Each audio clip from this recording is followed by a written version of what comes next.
Welcome to the Manders Mindset Podcast.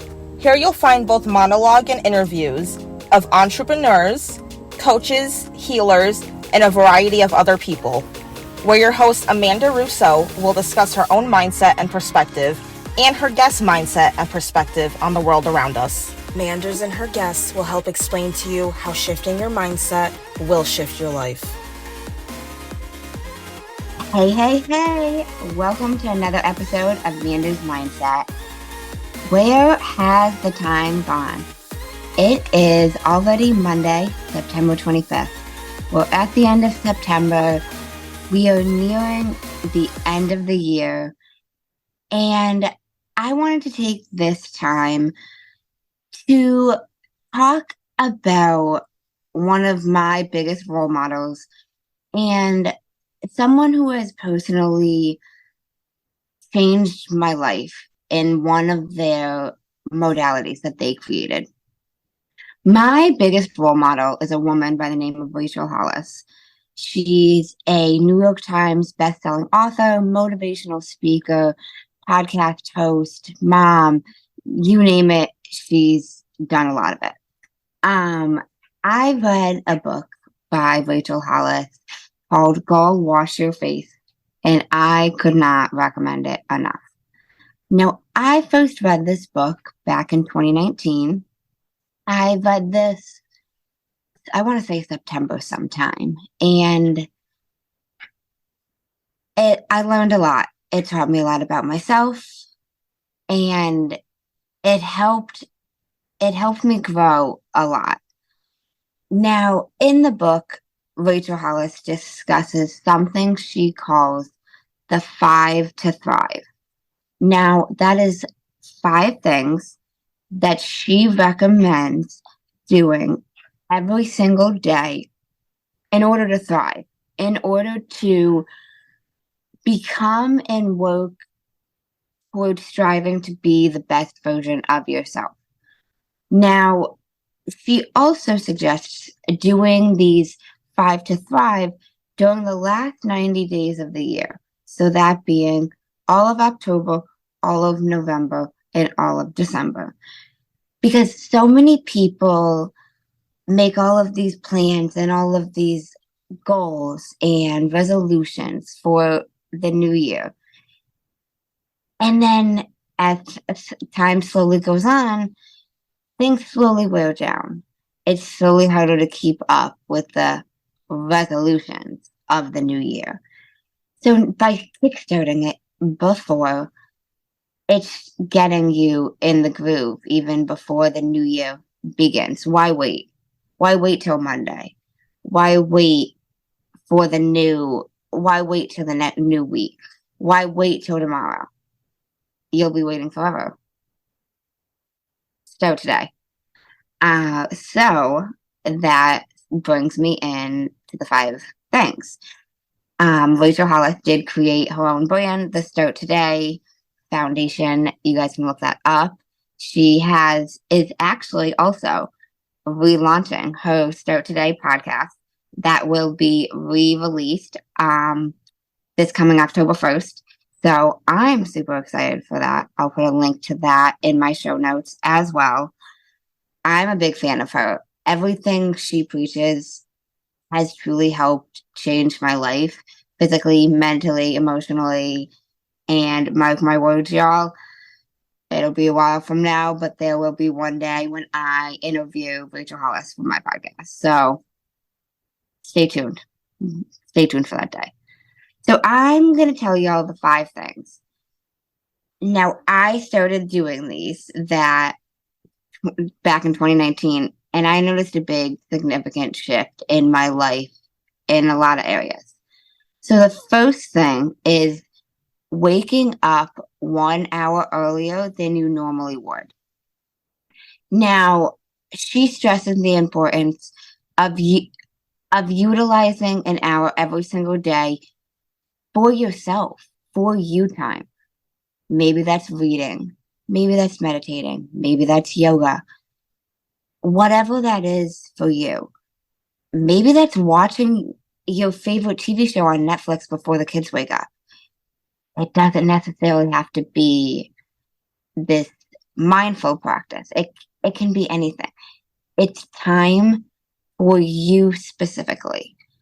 She also discusses if you happen to be somebody who works third shifts overnight, maybe you're not waking up an hour earlier, but you are carving out an extra hour of time for yourself every single day. Now, an hour is only 4% of our day, guys. If you don't have 4% of your day for yourself, you've got to have 4% of your day for yourself, basically.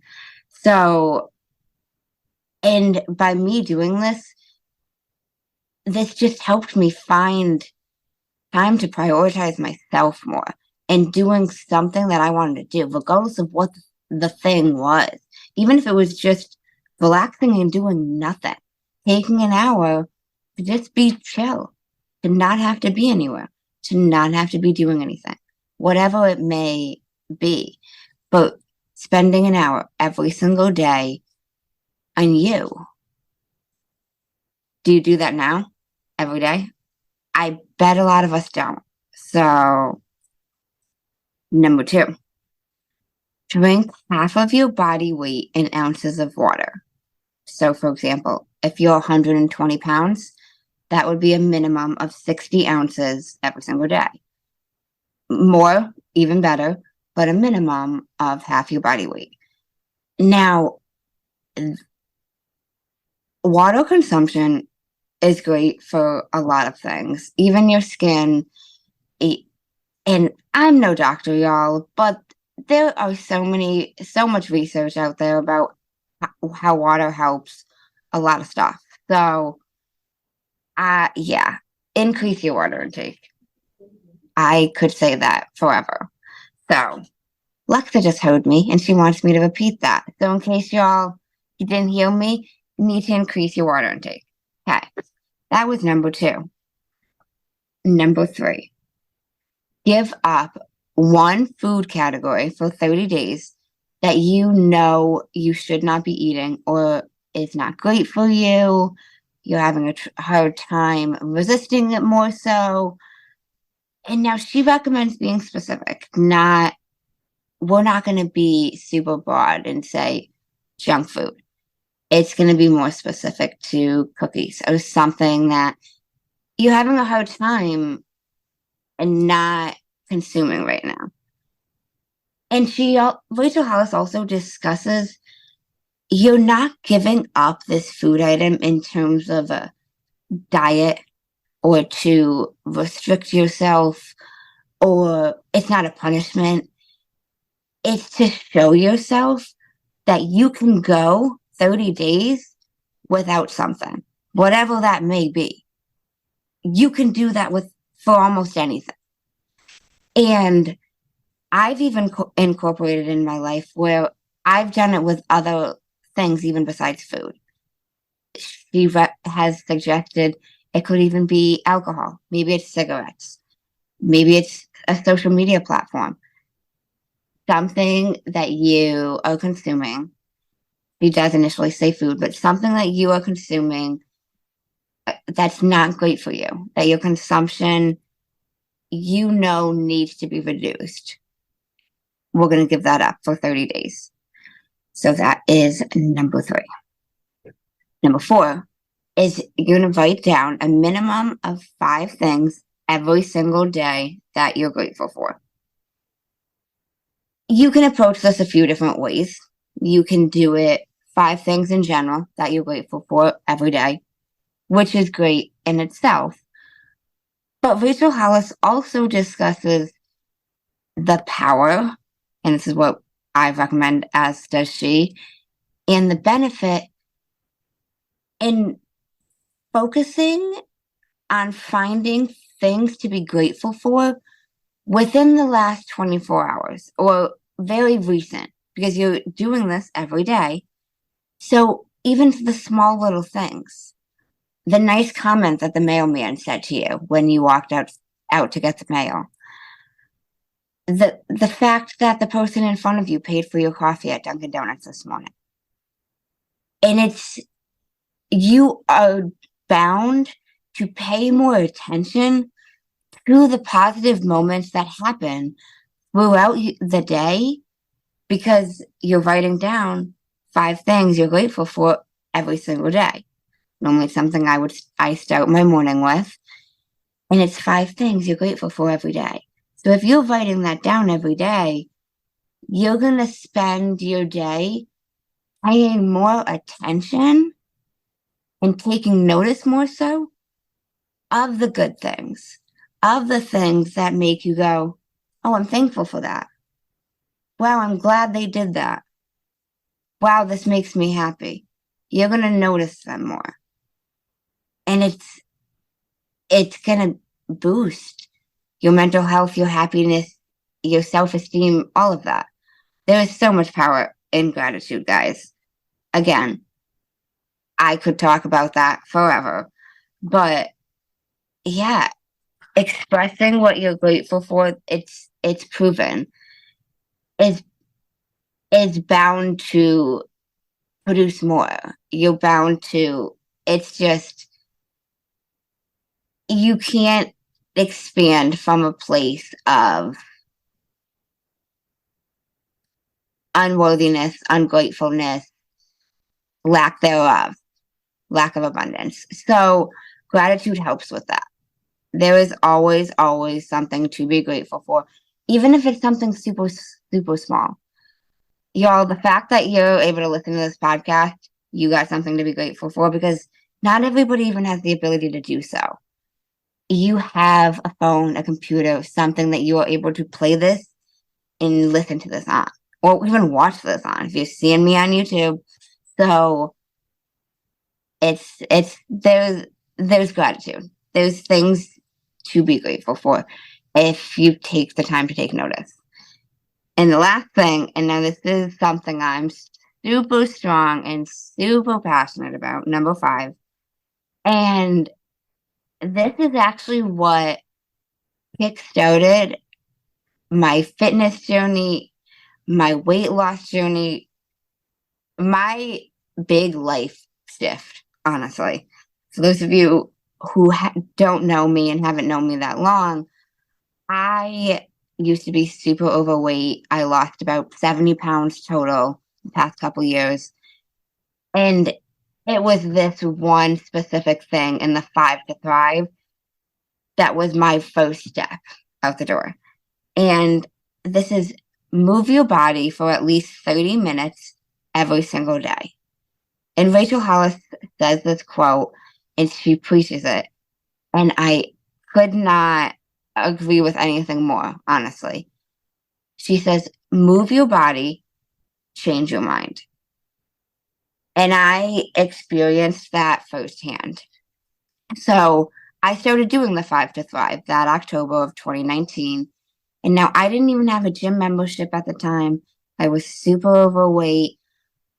I was not paying attention to what I was eating, focusing on anything fitness, health, nutrition. That was not my life at all. I was a completely different person. And then I started doing this. And so my 30 minutes of movement was just a walk outside every day. And then I slowly started to want to do something more for my 30 minutes of movement.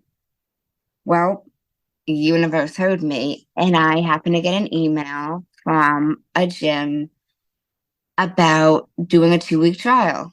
So I said, what the hell? Why not? If I don't use the membership, I won't pay for it. I fell in love. That's when I started doing group classes. I made such good friends, and it absolutely changed my life. And I was struggling a lot mentally during this period of life. I was in a toxic relationship that was on its way out. We were living together. Things just weren't great in my personal life. And so increasing my physical activity, I noticed so much change mentally and emotionally that I never expected to notice. And it honestly blew my mind. So that's why I strongly believe and agree with her quote, move your body, change your mind. I even have a tank top that she sold that says that because it's really true. Moving your body, it just helps you get out of that headspace, out of that anxiety, out of that stagnant mind. It helps you release energy, release emotions. It helps your body flow.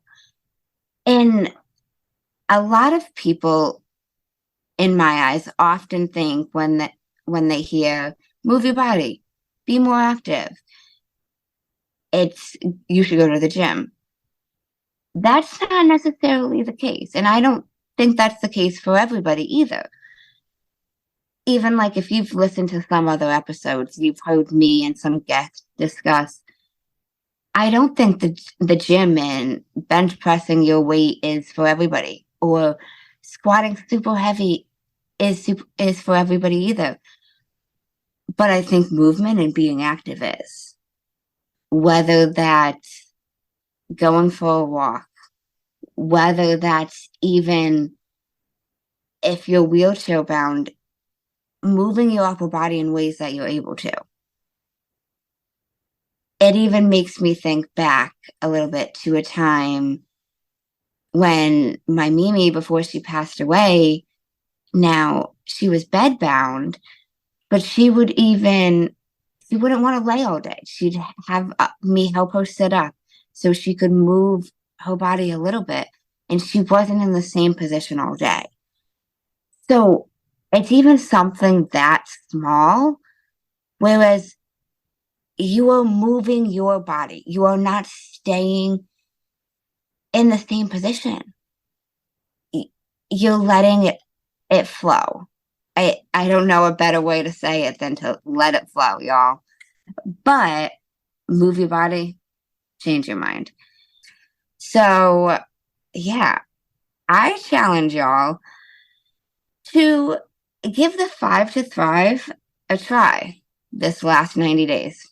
Starting October 1st, I will be doing it. I will post some information about it. If y'all have questions and want to discuss it with me, I will, as always, link my Instagram bio. I'm more than happy to discuss this with any of y'all. But yeah, so these are just, I really recommend giving it a try, seeing if you notice a change in yourself with any of this. And this slowly began a big transformation in myself and in my life. And I'm curious what y'all think about the 5 to Thrive. So if you listen to this episode, leave me a comment, send me a message, and let me know, because this truly transformed my life. It's a pretty simple modality, simple things to do, and it has a transforming effect. You know, I say this a lot, said this on a few episodes. Nothing changes, guys, if nothing changes. If you want something different for your life, you've got to do something different. Nobody's going to do it for you. So, you ready to make that change? If not now, when? The life you want is on the other side of the shit you don't want to do. So, and you know, I'm gonna say one last thing. A lot of these things will help you build mental toughness, because some of them are not necessarily, most of them actually, are not necessarily difficult things to do, but you have to carve out the time and be intentional and do them. and you either will or you won't. But again, nobody can do it for you. So, as always, guys, thanks for listening to another episode of Amanda's Mindset. I hope y'all enjoyed this episode, and I really hope some of y'all give the 5 to Thrive a try. I will post some information on my Instagram about this, and yeah, I'm going to be posting it in my story because I'm going to do that starting October 1st. And I hope y'all look up Rachel Hollis if you've never heard of her. And yeah, until next time, guys, thanks for listening to another episode of Amanda's Mindset. Be sure to share, subscribe, and leave a review if you enjoyed the episode. Thanks, guys.